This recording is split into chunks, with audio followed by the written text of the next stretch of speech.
video we will focus on analyzing key points on the stats page that I personally use to investigate while troubleshooting. First is the connected to cluster node. This gives me the server name and the node name. Also, I look to the instance name to see if I'm connected to the right instance. Last, I look at mid build stamp. In this case, tells me that is San Diego release and also has the patch 1. Memory, we have the max memory. This is always 2 gigs. Next, we have the allocated memory. This memory is allocated by the JVM. It's not something that we can control. Next, we have the in-use memory. This is the memory that is currently in use. The free percentage that we see here is a relationship between the allocated memory and the in-use, not related with the max memory. Let's look at the statistics. First, I'll look at started. This is when the node was started or restarted the last time. Next, I look at login sessions. In my case, I have 1, but if you have a high number here, could be problematic because every session occupies a bit of memory and could lead to performance issues. Also, I look at the session timeout. The recommended value is 90 minutes.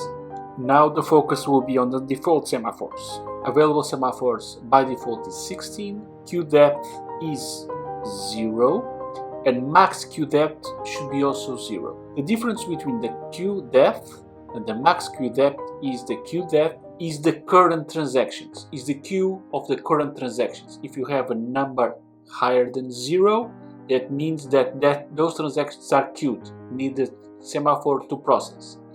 The max queue is the maximum that we saw when the node was restarted. The max queue limit is 150.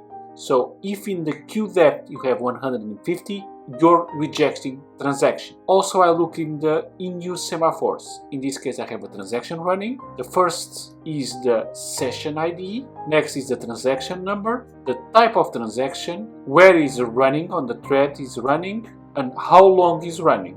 The API semaphores are similar to the default semaphores. The big difference is the available semaphores, that is 4 instead of 16, and the queue depth limit is 50 instead of 150 because on the database connection. In this case, we should have on the prefix light, this is our main connection, the available should be more than 1, total should be default 32, and max should be 32 as well. If we have here 0, that means that all the connections are occupied.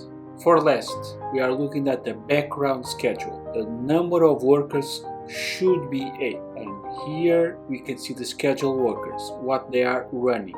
In my scenario, we have 2 jobs running. Thank you for watching.